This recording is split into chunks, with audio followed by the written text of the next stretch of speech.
வணக்கம் ஆய்போவான் மம சத்யபிரியா. ඉතින් කොහමද? හොඳින් ඉන්නවද? සුවමා இருக்கிறீங்களா? நல்லா இருக்கிறீங்களா?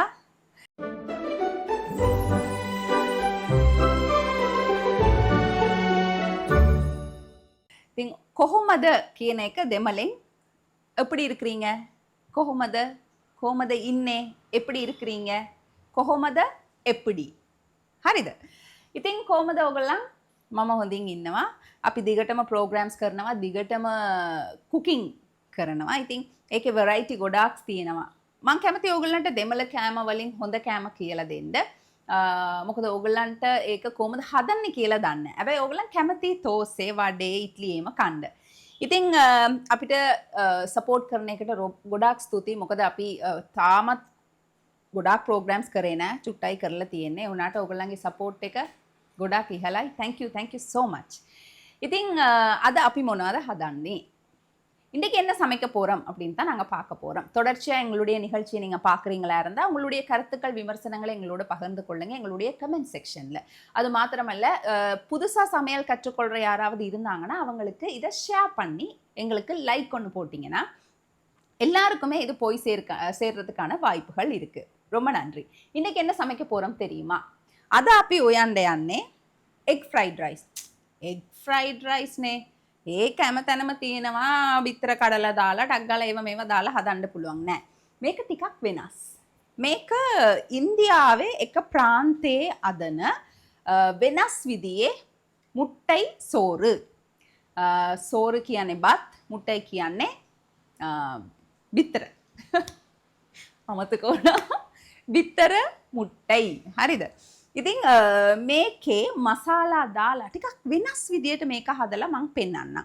එතකොට ඕගොල්ලන්ට තේරෙනවා අර අපේ රීජනල් ටේස්ට් එකක් තියෙනවනේ. ඒක නැතුව මේක වෙනස් විදියට. කඩයක් ඕගොල්ලන් කරනවා නම් මේක ටිකක් වෙනස් විදියට හදලා දීලා බලන්න. කස්ටමර්ස්ලා රිපීට් කියලා එයි. හරිද? රයිට්. එග් රයිස් එකට පළමුවෙන්ම මොනවාද කරන්න ඕනේ බලමු.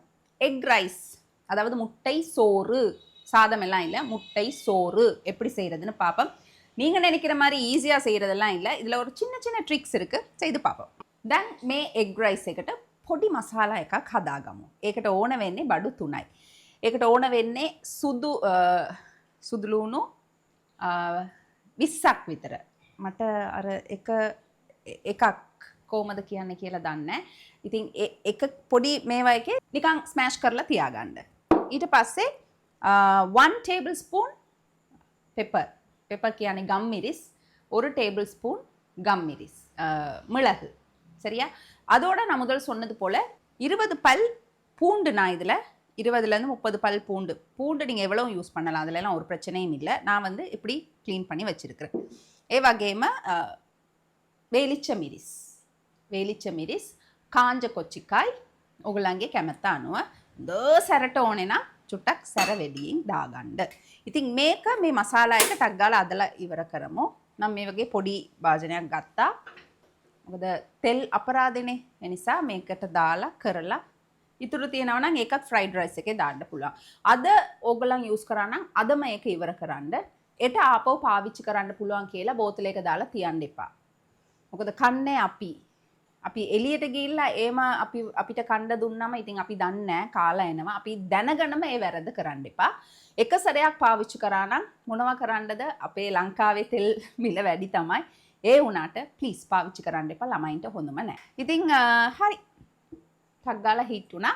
දැන් මේක අපි ஃப்ரை කරගමු. இப்போ இந்த வெள்ளைப்பூடை வந்து நான் ஃப்ரை பண்ணிக்கொள்கிறேன். எண்ணெய் கவனமாக பாவீங்க. மற்றது திரும்ப ஒரே எண்ணெயை யூஸ் பண்ணாதீங்க. உடம்புக்கு ரொம்ப கெடுதல். நீங்கள் எண்ணெய் இல்லாமல் சாப்பிட்டா கூட பரவாயில்லை. ஆனால் பாவிச்ச எண்ணெயை தயவு செய்து பயன்படுத்தாதீங்க.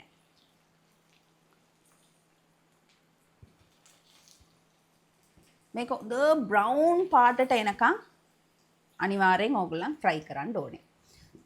ඒ කියන්නේ අර කැබලි ඇවිල්ලා නිකන් කන්න පුළුවන් ක්‍රිස්පි විදියට එනකම් අනිවාර්යෙන් ෆ්‍රයි කරන්න. හරිද?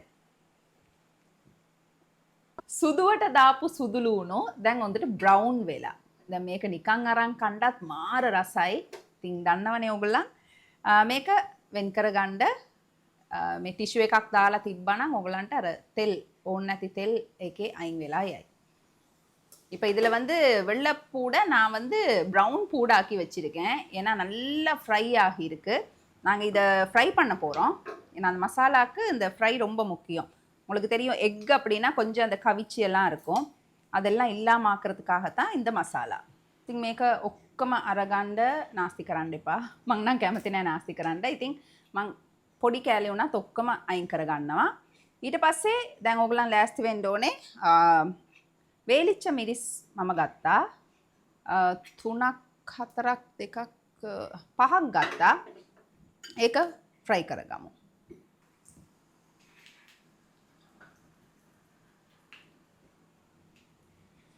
මේ වගේ ෆ්‍රයි කරගන්න. මොකද වේලිච්ච මිරිස් ඇවිල්ලා චුට්ටක් ෆ්‍රයි කරාම අර ස්පයිසි ගතියත් චුට්ටක් වැඩි වෙනවා, ක්‍රිස්පි ගතියත් වැඩි වෙනවා. මේ වගේ ஃப்ரை කරගන්න. මේකට විතරයි சுட்டක් வேலாவை යන්නේ. அப்புறம் காஞ்ச கொச்சிக்காவை போட்டு இந்த மாதிரி கொஞ்சம் ஃப்ரை பண்ணிக்கொள்ளுங்க. நீங்கள் வறுத்தெடுத்தா கூட ஓகே. ஓ සුවඳෙන්ට පටන් ගත්තා. දැන් මේක අයින් කරගමු අපි. ඔක්කොම හොඳට මේ අපි මේක දැන් පවුඩර් කරගන්න යනවා. ඒ නිසා චුට්ටක් ඔයගොල්ලන් ෆෑන් එක යට කොහේ හරි තියන්න. මේක ඔෆ් කරගෙන නැත්නම් උණු වැඩි මම මේ පෙපර් එක ෆ්‍රයි කරගන්න ඕනේ. මම තෙල් නැතුව ෆ්‍රයි කරගන්නම්. මම ඉඳන් ඒක තමයි හොඳ. මොකද හැම එකම තෙල් එකට දාන්න නැතුව. දැන් මේ තෙල් එක මට ෆ්‍රයිඩ් රයිස් හදන්න ඕන වෙනවනේ. ඒ නිසා විසික් කරන්න නැතුව මම මේක අයින් කරලා லொக்கு பாஜனையிட்ட தாலா தீயணும். இப்போ இந்த எண்ணெய் வந்து ஊற்ற வேணாம். நாங்கள் இந்த எண்ணெயை ஃப்ரைட் ரைஸ் செய்கிறதுக்கு தேவையான எண்ணெயோட சேர்த்து வச்சுருவோம். இல்லாட்டி அநியாயமாக போயிடும். நாங்கள் இதை அதுக்கு யூஸ் பண்ணுவோம். දැන් අපි මේකෙම පෙපර් එක චුට්ටක් ෆ්‍රයි කරගමු. තෙල් නැතුව.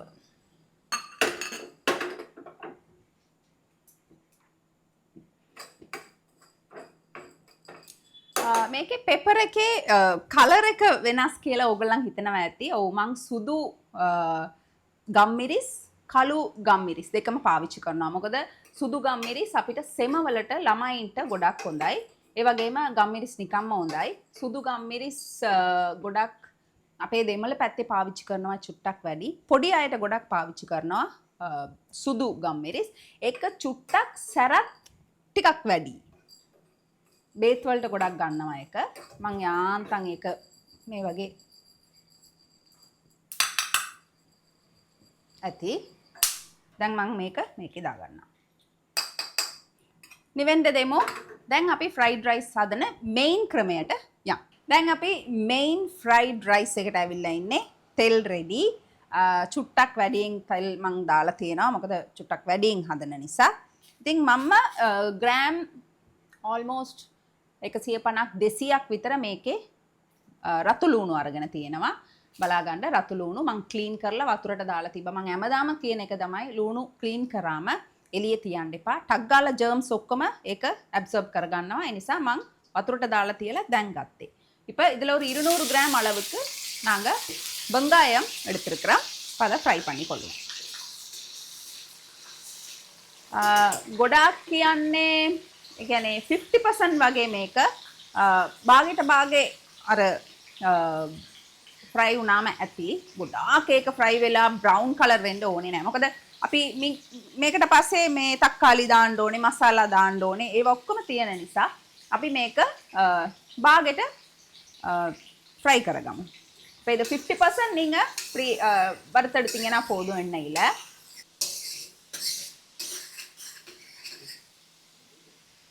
මේකට මම එක අවු මිරිස් දානම්. ஒரே ஒரு பச்சை கொச்சிக்கா அது வாசனைக்காகவும் அதில் ஒரு சின்ன ஒரு டேஸ்ட் ஒன்று வரும். அதுக்காகவும் போட்டாச்சு. දැන් අපි තක්කාලි දාගමු. තක්කාලි போட்டுக்கொள்ளுவோம். එග් රයිස් එකට තක්කාලි දැම්මම රසයි. ඒ නිසා මම තක්කාලි දානවා. තක්කාලි චුට්ටක් ස්මෑෂ් වෙන්න දෙන්න. தக்காளி கொஞ்சம் மசிஞ்சு வரட்டும். දැන් අර අපි සුදු ලුණු ඊට පස්සේ මිරිස් ඊට පස්සේ පෙපර් මේක ඇවිල්ලා ෆ්‍රයි කරගත්තානේ. මේක හොඳට නිවෙන්න ආරිලා ඊට පස්සේ පවුඩර් කරගෙන අයින් කරලා තියාගන්න. ඒක තමයි අපේ மெயின் எக் ரைஸ் இன்கிரீடியன்ட் එක. இப்போ இதில் வந்து வெள்ளைப்பூடு மற்றது கொச்சிக்காய் மிளகு இதெல்லாமே சேர்த்து ஆற வச்சிருக்கிறோம் தானே. அப்போ இதை வந்து கொஞ்சம் ஆற வச்சு தூள் பண்ணி சைடில் வச்சுக்கொள்ளுங்க. Main ingredient මරඳරයිங்க. තක්කාලි හොඳට ඒ කියන්නේ ස්මෑෂ් වෙලා තියෙනවා. ඉතින් අපි මසාලා ටික දාගමු. කා කුඩු ඒ වගේම අපේ සූදුරු පවුඩර් ටිකක් මම ගත්තා. 1 ස්පූන් එකක්. සැර අණුව මම ටීස්පූන් 2ක් මිරිස් කුඩු ගත්තා. அப்போ நான் ஒரு கொஞ்சம் தேவையான அளவு மஞ்சள், எந்த காரத்துக்கு ஏற்ற மாதிரி 2 டீஸ்பூன் அளவு எடுத்தேன் கொச்சிக்காத்தூள். அது தவிர சீரகத்தூள் கொஞ்சம் போட்டுக்கொள்ளுங்க. வதங்கி வந்திருக்கு. இப்போ நாங்கள் முட்டைகளை போட்டுக்கொள்ளுவோம். දැන් අපි බිත්තර ටික දාගමු. මම ටිකක් බිත්තර වැඩියෙන් තිබ්බනම් මං කැමති බිත්තර රයිස් එකට. මොකද කඩෙන් ගත්තනම් හොයන්න වෙනවා. කොහෙද මේකේ බිත්තර කෑලි තියෙන්නේ කියලා. ඒ නිසා වැඩිය දාලා හොඳට ගෙදර කමු. ඉතින් එකයි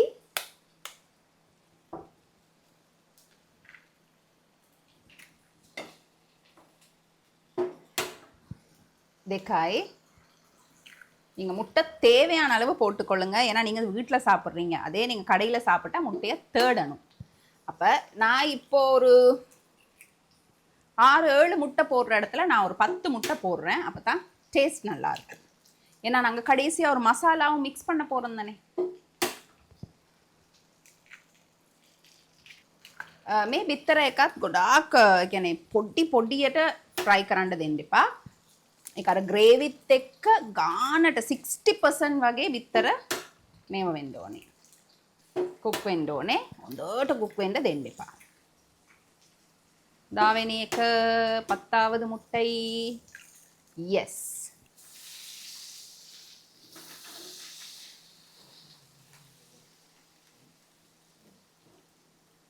මේ වගේ ගානට එන්න දෙන්න.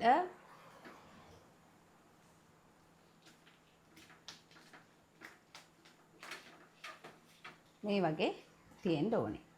ඒ කියන්නේ මේම ගත්තම මේ වගේ තියෙන විදියට තමයි එක් එක තියෙන්න ඕනේ. දැන් අපි රයිස් එක දාගමු. ඒකට ඉස්සර මේ පවුඩර් එක දානවද? නෑ. රයිස් එක දාලා අන්තිමට පවුඩර් එක දානවා. හරිද?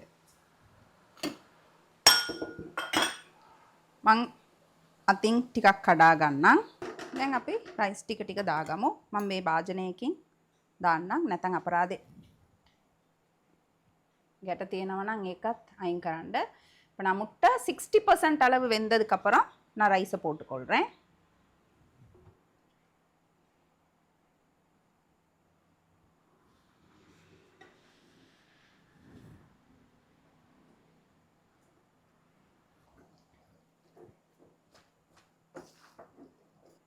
ගැට තියෙනවා නම් කඩලා දාන්න. නැත්නම් මික්ස් වෙන්නේ නැහැ.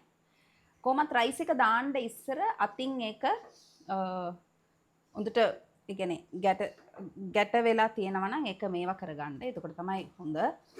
තව චුට්ටක් අපි රයිස් දාගමු. ඕන ප්‍රමාණයට ඕගලන් දාගන්න පුළුවන් ඕගලන්ගේ කැමැත්ත. ඉතින් thickness වැඩි ඕනේ, බත් ගොඩක් අඩු වෙන්න ඕනේ කියලා එතන කට්ටිය කැමති විදියට දාගන්න.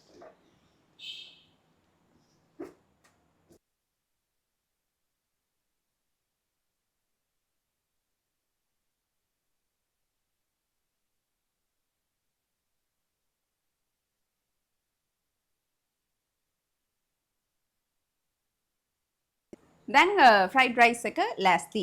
දැන් අපි රතුළුණු දැම්මා. හැපෙනකොට රතුළුණුත් එක්ක හැපෙනවා. තව මේකේ අපි සුදුලුණු ෆ්‍රයි කරලා ඒ පේස්ට් එකක්, ඒ කියන්නේ ඒකේ වෙනම මසාලා එකක් හදලා දැම්මා. ඉතින් මේක රසට විතරක් නෙමෙයි, ඇඟටත් ගොඩක් හොඳයි. කොහොමත් ළමයින්ගේ ලන්ච් බොක්ස් එකට මේක හොඳ කෑමක්. මේකත් එක්ක මොනවා හරි කරි එකක්, ග්‍රේවි එකක්, සෝස් එකක් දුන්නත් කමක් නැහැ. හැබැයි මේක බඩටත් හොඳයි, ඇඟටත් හොඳයි. බඩටත් පිරෙන්න ඕන තරම් කණ්ඩත් පුළුවන්. ඉතින් හදලා බලන්න. අර මික්ස් එක අමතක කරන්න එපා. හරියට ගානට හදාගන්න. ඒක ඉතුරු වුණා නම් ඒක වෙන කරියකට adjust කරගන්න. ඒකනේ අපි හැමදාම කරන්නේ. இப்போ நீங்க இந்த பூண்டு மற்றும் வெள்ளை முட்டை போட்டு செய்த இந்த சாதத்தை வந்து சாப்பிட்டு பாருங்க. ஏன்னா வெள்ளைப்பூடு நான் நல்லா வறுத்து போட்டிருக்கிறேன். அது மாத்திரமல்ல நிறைய சின்ன வெங்காயம். கடிக்கிற ஒவ்வொரு வாயிலையும் நறுக்குன்னு அந்த சின்ன வெங்காயம் கடிபடும். நான் இப்படி சொல்லும்போது கேமராவுக்கு பின்னுக்கு இருக்கிற 3 பேர் வந்து பசி தாங்க இல்லாமல் இருக்காங்க. இதுக்கு மேலே பேசினா நான் அடிதான் வாங்கணும். சரி දැන් අපි ෆ්‍රයිඩ් රයිස් එක කාලා බලමු. මං කන එක පස්සේ පෙන්නන්නම්. හදලා බලන්න. ඔයගොල්ලන්ගේ කමෙන්ට් එක අපිට අනිවාර්යෙන් දාන්න, අපිට සපෝට් එකක් දෙන්න. ඒ වගේම කැමති කට්ටිය දෙමළ කෑම හදන්න කැමති කට්ටියට මේක ෂෙයා කරන්න. හරිද?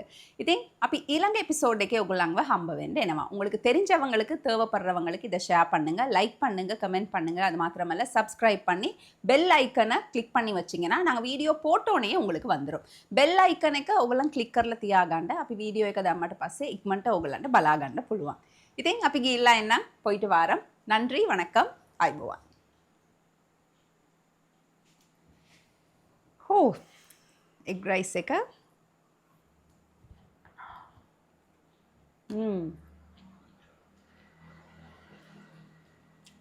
ඉතින් සරයි බිත්තර හැපෙනවා, ඔනියන්